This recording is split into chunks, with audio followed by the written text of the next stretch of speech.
The January overhaul is finally here in Sky Fantasy Football, and for many of us, it is definitely a welcome one, including myself. I think I've got about 4 red flags and about one doubtful player as well, so I'm definitely looking forward to using the unlimited transfers. In today's video, we are going to look over basically everything covering the overhaul, the single game days, the best captains, some possible transfers to make, some differentials, and then some key dates involving injuries and international tournaments as well. So before we get started, I just want to ask you to make sure that you are subscribed. We're going to have so much overhaul stuff coming over the next few weeks, and make sure to like the video if you do go on to enjoy it. So I'm not going to keep you for too long, so let's jump straight into things. So starting us off today, we are going to look at some of the key dates of some of the key players. We are looking at Salah first off, obviously, who is now away to AFCON, and we're kind of just looking at when he could possibly be back depending on how far they get in the tournament. So group stage wise, his final game will be in the 22nd of January, which means he could be back for game week 25, which means he really is only going to miss one game. Whether Egypt get knocked out in the group stage, I don't think is very likely, but it is always a possibility. But again, I wouldn't be planning for him to get knocked out in the group stage, because I think Egypt normally do very, very well in the AFCON. So I'd really be looking towards the quarter-final and the semi-final exits. Based on the round of 16 exit, whether he'd be back for that, I'm not too sure. I believe the game's on the 30th or the 31st of January, so I doubt Klopp would have him back for a day after. He could be ready for game week 25, which is why it's sitting there, but more likely it is going to be game week 26 if they do get eliminated in the round of 16. Quarter-final wise, the final game will be on the 3rd of February at the latest, which means he'll be back for game week 27. I think game week 27 is the 9th of February, so he'll have plenty of time to recover for game week 27 if he is, but if they are knocked out in the quarter-final. Semi-final and final, it's a bit different. It will be the 11th of February, which is the final game if he makes the final. The thing with AFCON is they have a 3rd and 4th place knockout place. I can't actually remember what it's called. 3rd or 4th place game anyway. And so if he makes the semi-final, he might as well make the final kind of thing in terms of being back, because the 3rd, 4th place game happens like the day or two before the final. So he's not going to be back till game week 28 at the latest. It is kind of similar with Son. You're looking at him, he's roughly about the same dates.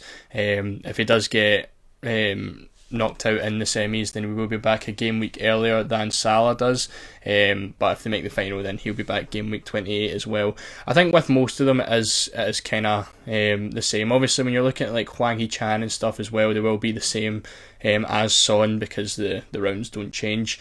So if you're looking for anyone from AFCON, it's those dates with Salah there. If you're looking for anyone from the Asian Cup, it is those days there with Son. In terms of Maddison and De Bruyne, obviously two players that have been out injured. De Bruyne is expected to be back for the next game, so he is someone you definitely could consider for your overhaul team if you're looking for maybe a bit of a differential. He has been training, he is expected back, him along with Haaland and Doku, all expected back for Man City's next Premier League game. So if you are looking towards De Bruyne, I think that could be a pretty decent move. Obviously you're not going to have Salah and Son, so there's probably going to be a lot of budget remaining if you're making just a normal team without them. So you could definitely afford De Bruyne, and then maybe move him on to the likes of Salah and Son when they come back from the international tournaments. In terms of Maddison, he is expected back on the 31st of January against Brentford, which means he is due to miss the first game for Spurs, and then be back for Brentford. That is the expectations anyway. Whether it happens or not, we're not too sure. So personally, I wouldn't start with them. I think you can get about 2 or 3 games out of most players before you have to think about bringing Maddison back. And then obviously Son should be back around the same time as Maddison, whether it's one game later or whatever. We'll still have to see about that. But I think Maddison's a good one to consider transferring in a couple of weeks' time. Obviously, we're only about 3-4 weeks' time away from Maddison being back, which is only 1 or 2 games. As I said, Maddison is only missing like 1 game, so there is a lot of opportunity to possibly move someone on. Maybe if you're looking for a captaincy, we can do that. But we'll look at that more later on into the video when we look at fixture gains. So looking into the more SkyFF stuff, we do have all the single game days here between now and the end of February, which is when the fixtures are really confirmed. Until past March, we don't really know too much. So this whole video pretty much is basically between January and February fixtures. So we do have a total of 8 confirmed single game days. A couple of them not too bad, whereas a couple of them can throw us off a little bit. In terms of teams with 2, I think Chelsea, Wolves and Palace are the only teams that do have 2 single game days between now and the end of February. Again, most of them should be alright in terms of covering them off. The likes of City v Brentford shouldn't be too hard. The Chelsea games shouldn't be really too difficult. I think most of us are going to have Cole Palmer post overhaul anyway. Spurs again shouldn't be too difficult. Brighton shouldn't be too difficult. West Ham I don't think should be too difficult. I think again most people should be going for Bowen after the overhaul, but we will look more into it. In terms of ones that could throw us off a bit, I think Burnley Luton right off the bat is going to be a bit of a tricky one. Whether you're going to find a captaincy for that, we'll have to wait and see, because it is one you're not really going to be wanting them after this captaincy. So whether you're going to put them in your overhaul team and then transfer them straight back out could definitely be an option. And I think Wolves Sheffield could be a bit of a trip up as well. However, I do think Hwang Hee-chan should be back by then, so if you're looking for him as a captaincy, I think that could be quite a good idea. And obviously Neto is back as well if you did want someone different to that. Other than that, I think and then Everton Palace as well I think could be quite a difficult one. Elise has picked up a hamstring injury, so again I wouldn't really want any Everton players, and I don't think I'd really want any Palace players either. So again, that's one to look at towards February, but we will look at possibly planning towards that as well. So looking at some of the teams that you want to be targeting and that you want to be avoiding, obviously there's a lot more teams than this, but just kind of looking at the main 4. In terms of buy-in teams, I think Brighton fixtures look absolutely fantastic. Obviously they did have a single game day in there quite early on as well, so I think a Brighton player is definitely going to be needed, whether that's going to be Gross, whether that's going to be Dunk, whether it's going to be João Pedro, I think could be a pretty decent option as well. Van Heck again, another very good enabler. I think there's lots of good options for Brighton, so I think the majority of players are going to be having a Brighton player anyway. Whether you want to double up, triple up on them is up to you, but again the fixtures are probably the best in the league in terms of up till the end of February. Man United as well do have some very good fixtures. Of course, we don't really want to be getting many Man United players in. They don't actually look that great at all this season, and they don't really have any standout picks, but the fixtures are there if you were looking to gamble on someone. In terms of Villa, again, Watkins is probably the obvious option there. We've also got Douglas Luiz, who is on the penalties. I don't think I'd go for any of the defenders. I don't think any of them really stand out as much, but again, is always an option. And then Crystal Palace of course do have the 2 single game days as well, so the fixtures look decent for them. I think the first 4 is maybe where you could trip up a little bit, but of course they do have the single against Chelsea, then they have the single against Everton as well. And I think post game week 29 they don't have terrible fixtures either. I want to say it's Fulham and Nottingham Forest, but I'm not too sure about that. So if you wanted to bring a Palace player in for the Chelsea game, they do have good fixtures if you wanted to hold them long term. In terms of players that I would be avoiding, Bournemouth have very, very difficult fixtures. Again, probably the most difficult in the league. So in terms of like Solanke, maybe Neto, if you're looking at him in goal, probably would be avoiding them as the fixtures really don't look too great. Brentford, obviously Ivan Toney is looking to be back from his big suspension, so again though I probably wouldn't consider him until later on, where we can see kind of what his form's like and stuff. But obviously he is linked with a move as well in January, so we can't really speak too much on him. And Mbeumo is off to AFCON, but he is also injured, so there's really not too many Brentford players we would be considering anyway. Burnley, again with their single against Luton, do have very tough fixtures after that game, so I think if you're looking for a Burnley captain, I would just be moving them straight on after that, because you're going to be looking at probably like defenders, maybe the goalkeeper, maybe someone like Foster up front, but then you're going straight into Man City, Liverpool and Arsenal straight after that. So if you're going to go for a captain for Burnley, I wouldn't be looking at long term. I would just be having them straight for that single day, and then I'd be taking them straight back out. And then Chelsea as well, with some difficult fixtures, some easy fixtures as well in there, but they do have Liverpool, Man City and Spurs in their next 6. So in terms of like kind of loading up on Chelsea, obviously they have 2 singles as well. That'll be the Palace one and the Tottenham one, which is quite later on. But I think I'd just be sticking with Cole Palmer there. I think at 6.5 million, he's got to be in the team as a fantastic enabler this season. In terms of other players, I think I would probably just miss out on them and just roll with Palmer. So taking a look at our captaincies now, I've kind of put a list together of the best captaincies for every single game day up until the end of February. We are going to go through them individually, but if you're kind of more interested in just seeing like a table of them, we will go into that after. Game week 23, we are starting off. I have went for Haaland as the best captain. Again, there's definitely a shout for going for someone like Cole Palmer here. But for me, I do think most people are going to be on Haaland. Watkins, I went for on Sunday. Again, thinks he looks like a pretty decent captain. Wouldn't really be touching anyone from the Man U Spurs game. Then I went for Trafford as the Burnley Luton captain. I think it's kind of a flip of a coin. You don't really know who the best captain is going to be. It could easily be a Luton player. It could easily be whoever scores for Burnley. But I've just went for Trafford. I think if he picks up saves, he does pick up saves quite a lot, then you are getting about 8 to 10 points from him, and then you're transferring him out, which I don't think is the end of the world. And obviously if he keeps a clean sheet, it's very good as well. Game week 24, I've went for Saka on the Saturday. I've went for Bowen on the Sunday, obviously with no Salah here. There's no obvious real captain. Monday, I've went for Gross. I think he just is the best Brighton captain available.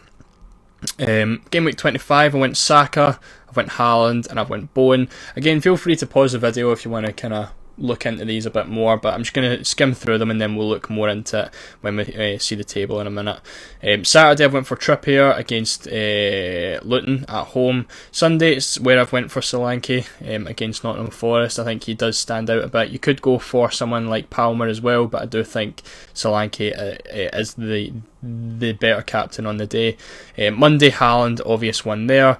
Game week 27, Haaland again on Saturday. We've got Watkins on Sunday, and we have Palmer on the Monday. Game week 28, Haaland, Gross, and I went for Pickford in this game. Again, I'm just kind of picking the goalkeepers. I think the goalkeepers are the safe picks here. In terms of Everton and Palace, I don't think, again, there is an obvious standout player. For Everton, again, not really too many at all. For Palace, again, not really too many, which is why I've went for the goalie. And then finally, game week 29, the only day with 4 games on it. We've got the single with Chelsea and Spurs. I went for Heung-min Son. He should be back by then. Again, could also go for Cole Palmer. Saturday, I went for Salah against Luton. Again, very obvious captain there. You're definitely going to be wanting him back for that. Sunday, I went for Hwang. Again, we've got 3 players who are coming back from international tournaments here.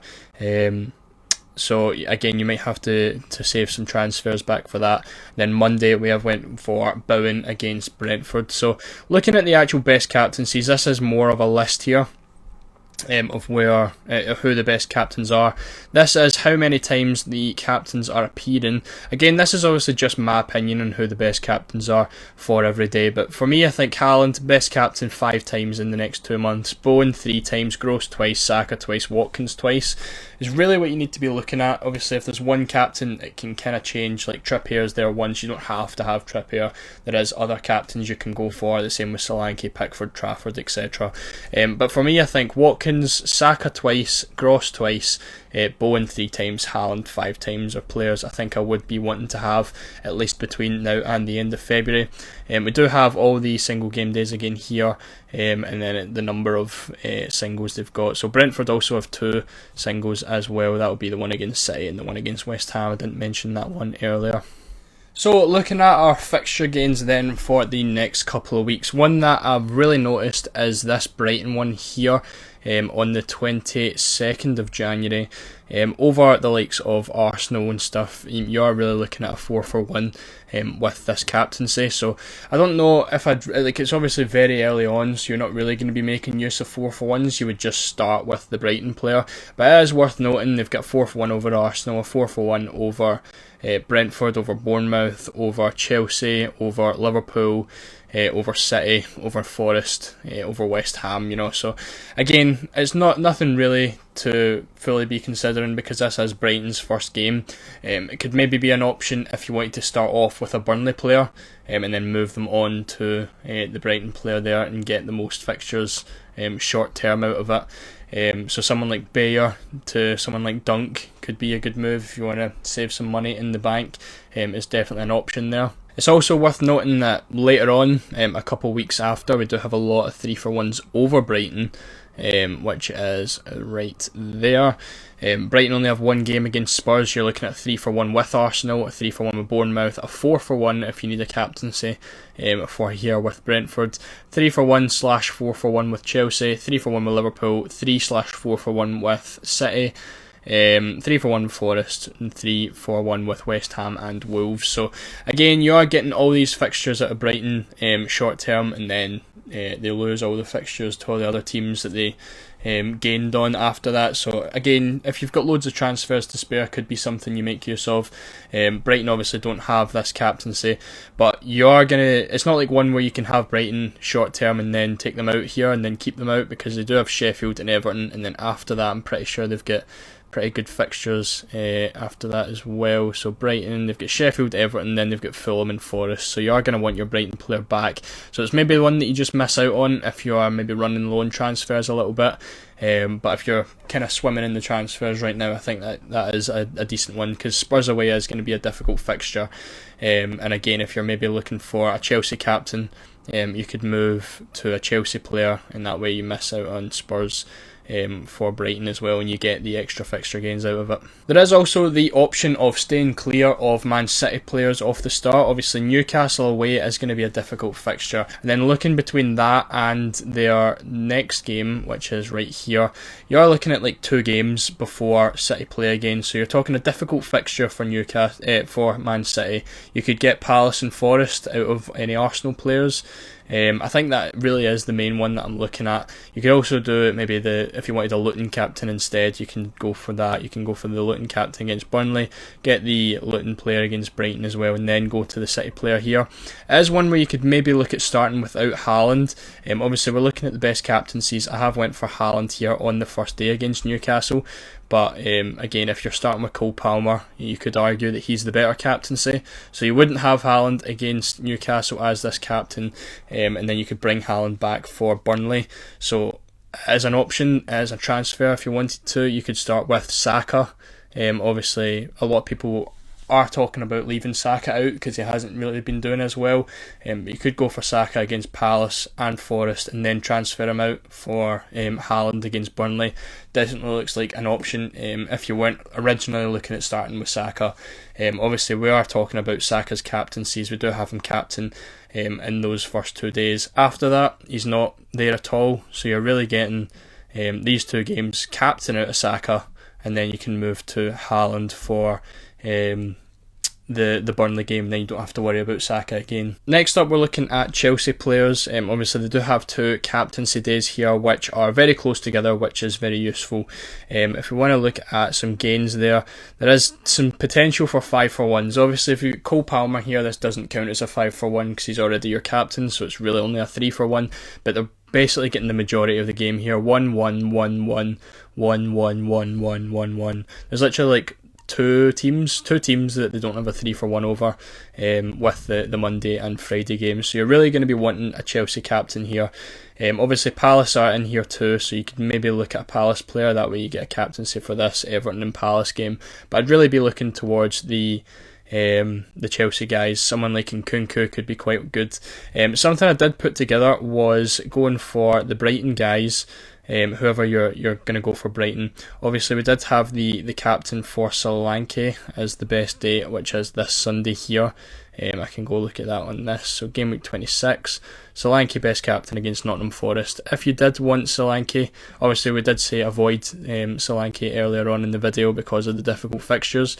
If you're wanting Solanke, you could get him for Nottingham Forest and Fulham.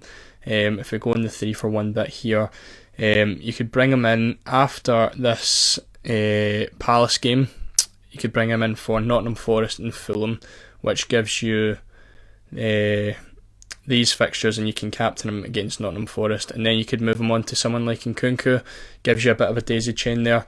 So again, going for Brighton for Wolves captain, Luton, and then Palace, and then you can move on to Solanke for Nottingham Forest and Fulham, and then you can move on to whether it's Nkunku or whatever Chelsea player you prefer. Then you get the captaincy for Palace, get him for Man City, and then the captaincy for Chelsea again as well. Again, it is using a lot of transfers, but if you are kind of looking to daisy chain and cover as many captaincies as possible, I do think it looks like a pretty decent move. And then we'll look at players that obviously are coming back. Obviously we were saying about Maddison coming back for this Brentford game. Again, as another option, if you wanted to start with Saka, you could keep him until Maddison's back. You are getting the captaincy against Palace, you're getting the captaincy against Forest, and then the expected game back for Maddison is obviously this Brentford game, which you can just do this straight the day after if he is obviously going to be back for that. If not, you can just bring him back for the Everton game, which is like a couple of days later. Arsenal still don't have a fixture between that, so it's technically a 2 for 0, and then obviously you're missing out on these games for Saka. I do think it does look like a pretty decent move to have Saka for the first 2 games, captain him, and then you can just move him on really to whoever you want, whether that is Haaland, whether it's someone like De Bruyne, or you're looking to bring back someone like Maddison. I think it does look pretty decent. I think it works out perfectly as well, because you're missing out on some difficult fixtures for Arsenal, and then you're bringing back Maddison for some decent fixtures, and you can hold him straight through for this captaincy if you really wanted. And then obviously by that time anyway, Son will be back, so you could possibly do the double up then. In terms of looking at the time that Son and Salah are back, we were talking about the 17th of February for if they were both to reach the final, which is a Saturday. So there's no real fixture gains when they do come back. It's really just going to be about like shoving them straight back in. You're going to have Salah against Brentford. You're definitely going to want Salah for this Luton game, so bringing him in as soon as possible is kind of the move there. But again, both games are on a Saturday, so there's no fixture gains really to be made there. It's just about whoever you want to take out. I think you can bring Salah back in. So looking at a couple of transfers that you could possibly look at planning into your team. Again, there is a lot more than this. This is just 3 that I've picked out. I do like the Saka to Maddison transfer on the 31st of January when Maddison is expected to be back. I do, as I said, like the idea of keeping Saka for the first 2 games for that captaincy. And in terms of bringing someone back, I think it's better to wait until Maddison's back, and then I would just start with Haaland. And then you can obviously use him as a captaincy for the Newcastle game if you wanted. At least that way you do have him, and in case he does bang in that game, you aren't missing out. I do think Maddison does work a bit better. And then we have the daisy chain, which I was speaking about, that is Gross to Solanke to Nkunku. Again, in terms of covering the most possible captains, I do think this could be quite good. Again, if you're looking for the best captains and you've got a lot of transfers to use. Obviously, like Solanke doesn't have to be there, but if you're trying to captain him against Nottingham Forest and have him for the best fixtures, it is a decent move, and then you can obviously just move him on to Nkunku. Obviously, if you've got Cole Palmer, the Nkunku move doesn't really make too much sense, but Nkunku could end up taking the penalties off Palmer. Nkunku could come into some very, very good form, and you might really want him for that fixture, so he is there just in case. It is definitely an option, and then you would make those transfers on the 4th of February and the 12th of February. And then finally I went for Trafford to Pickford. Again, in terms of covering some single game days, I think it could be quite good. I don't think the goalkeepers are as much of an impactful position as other ones. Like the difference between the points isn't massive. I think as long as your goalkeeper is really picking up saves and the odd clean sheet, then there's no real harm in going for them. Trafford, I think, has a decent opportunity to pick up a clean sheet and saves against Luton, so I think he could be quite good. Then you could move him straight to Pickford. Pickford is now the 4th highest scoring goalkeeper in the game, so it just shows you how quickly everything changes with a couple clean sheets. That could be dice ball fully into effect with the Everton team, and we know how good Pope was when he was at Burnley when Dyche was the manager, so Pickford could easily be that kind of replacement, and I think he could be quite good. Obviously you're talking a home game against Crystal Palace, it could easily find the clean sheet there as well, so I think you could keep Pickford long term, at least up until that captaincy before wanting to move him on. Trafford's obviously a lot cheaper, but they are both cheap goalkeepers, and again, like I said, as long as you're picking up saves, I think the goalkeepers are fine. And rounding things off, I've got my favourite differential picks. Maybe if you're low in rank and you're looking for someone to really boost you up there, these are the kind of guys that I've picked out. I've went for Garnacho. Obviously, we spoke about Man United not really having a good fantasy pick. They do have good fixtures coming up. I think he could be someone that's pretty decent in midfield. 7.5 million, he's cheap enough. He has started the last 10 games as well, so you know he is nailed. And he has been in decent form, so it could be one of those times where you could pick him. No one else in the game has him, and he could do really, really well. In terms of captaincy, I think he could be a decent captain on the first week back. That Sunday that you can see in the bottom left of the graphic there, I think it's a very open captaincy day. Like, the obvious captain there is going to be Watkins, but again, a game against Everton away from home I think could be a very, very difficult game that Watkins could easily blank in. So I think the captaincy is very open on that day in terms of who you're going to go for. So I think Garnacho could be a decent one, and at least from your differential you're getting a captaincy out of it. I've went for João Pedro as well, one of my favourite differential picks I think. Again, great fixtures for Brighton. With the amount of injuries and players away to AFCON for Brighton, I think he is nailed in that team as well. Matoma's out and Adingra's out as well. I think he should at least be getting a lot more minutes. He's also in the penalties for Brighton and he is in good form, and we saw what he was like at the start of the season when he was starting. I do think we could definitely see that as well going forward. In terms of captaincies, you are getting them for the single. Again, you're basically using them to go against Gross. He's 0.5 cheaper, and again, he is the penalty taker. He's not going to be getting the same kind of bonus that Gross does, but if you're looking for like hat tricks and stuff, I think he could definitely be a good one. Again, captain against Wolves, and then on the Sunday, I think he could be the best captaincy there as well. Again, you can see that in the graphic. In terms of the final pick, I've went for Douglas Luiz, 8 million midfielder. You'd be picking him to go against Watkins. Whether that's a good move, we're kind of yet to see. He's not the kind of guy who's going to be picking up hat tricks like Watkins can. Watkins has obviously got the much higher ceiling, but you are picking the stable pick who gets occasional bonus points and he is on penalties. And again, the same Sunday in the first game week back, it could be a decent differential captain. You are kind of hoping that Aston Villa are picking up penalties though for him to get many points, but he does pick up the occasional assist, he does get the occasional goal, and of course the occasional pass and tackles and shot bonus as well.